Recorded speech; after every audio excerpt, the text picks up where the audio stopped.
क्या आपने कभी शीशे में खुद को देखकर ये सोचा है कि यार ये सीधे बाल कितने बोरिंग लग रहे हैं, काश मेरे बाल थोड़े कर्ली या वेवी होते।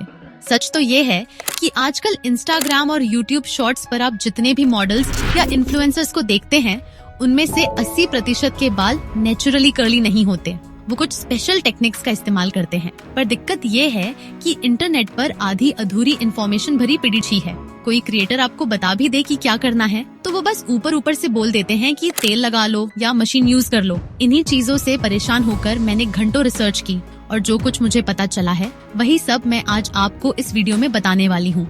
आज का ये वीडियो इतना डीप डाइव होने वाला है कि इसे फॉलो करके आप अपने बालों को कर्ली कर ही लोगे। मैं आपको वो 4 रियल मेथड्स बताऊंगी जो साइंटिफिकली काम करते हैं। हम बात करेंगे हीट स्टाइलिंग की बारीकियों की, केमिकल परमिंग की केमिस्ट्री की, सी सॉल्ट स्प्रे के सही तरीके की और एक ऐसा ओवरनाइट मेथड जो बिना एक पैसा खर्च किए आपको कर्ली लुक देगा। हर पार्ट में मैं आपको बताऊंगी कि खर्चा कितना आएगा, नुकसान कितना होगा और किसे ये ट्राई करना चाहिए। तो चलिए अपनी हेयर ग्रूमिंग जर्नी को आज एक नेक्स्ट लेवल पर ले चलते हैं। सबसे पहले बात करते हैं उस तरीके की जो आपको इंस्टेंट रिजल्ट देता है, जिसे हम हीट स्टाइलिंग कहते हैं। सबसे पहले ये जानना जरूरी है कि इसके पीछे की साइंस क्या है। तो सुनो, हमारे बाल केराटिन प्रोटीन से बने होते हैं और उनमें हाइड्रोजन बॉन्ड्स होते हैं। जब हम 180 डिग्री सेल्सियस से ज्यादा की गर्मी बालों पर देते हैं तो ये बॉन्ड्स फ्यू टाइम के लिए मेल्ट हो जाते हैं और जब हम कर्लिंग आयरन से बालों को फोल्ड करते हैं और वो ठंडा होता है तो बॉन्ड्स उसी कर्ल्ड शेप में वापस ज्वाइन जाते हैं। मैं इसे step by step break down कर देती हूँ।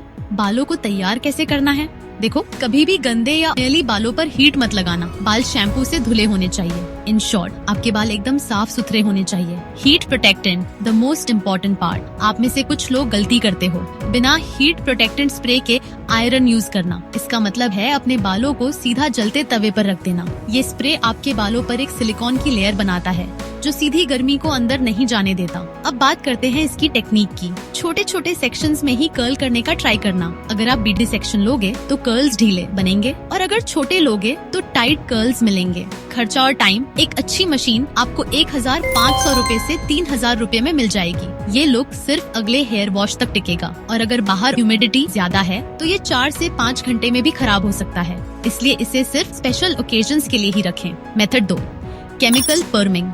अब आते हैं उन लोगों पर जो रोज रोज मशीन नहीं चलाना चाहते।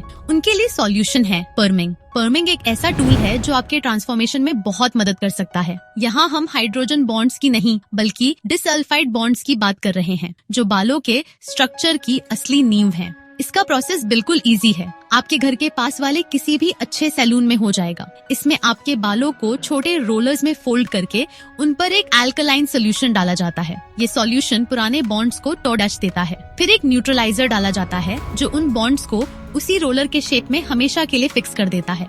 कॉस्ट और केयर, खर्चा, ये 2500 रूपए से लेकर 7000 रूपए तक जा सकता है और 3 से 6 महीने तक रहता है। गलती, पर्म कराने के बाद 48 घंटे तक बाल नहीं धोने चाहिए वरना केमिकल अपना काम पूरा नहीं कर पाएगा और आपके पैसे बर्बाद हो जाएंगे। केयर, पर्म के बाद आपको सल्फेट फ्री या पराबेन फ्री शैम्पू ही इस्तेमाल करना है। नॉर्मल शैम्पू आपके कर्ल्स को ब्रूम जैसा रूखा और डैमेज कर देगा।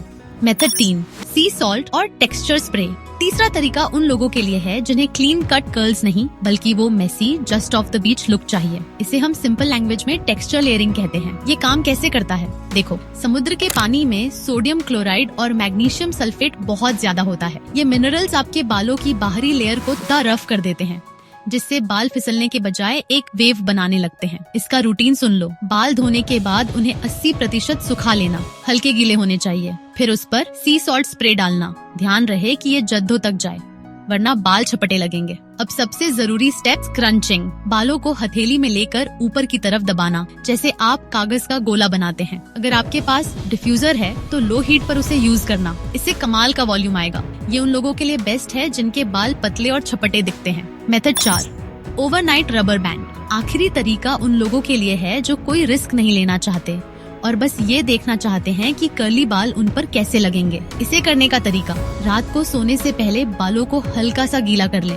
लगभग 10%। फिर 1 से 2 इंच के छोटे हिस्से लेकर उन्हें उंगली पर मजबूती से लपेटें और छोटी स्टाइलिंग रबर बैंड से बांध लें। इसे बैंटू नॉट्स भी कहते हैं। पूरी रात की मैकेनिकल टेंशन आपके बालों को कर्ली शेप दे देगी। सुबह जब आप इन्हें खोलेंगे तो बाल बहुत ज्यादा कर्ली लगेंगे। उन्हें बस उंगलियों से फैला लेना। कंघी का यूज मत करना, वरना बाल फ्रिजी होकर फूल जाएंगे।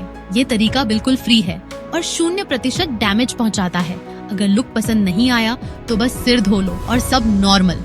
जाते जाते एक बात याद रखना, कर्ली बाल सीधे बालों के मुकाबले जल्दी ड्राई हो जाते हैं। इसीलिए अर्गन ओनियल या लीव इन कंडीशनर का इस्तेमाल करना अब आपकी मजबूरी नहीं, बहुत जरूरी है।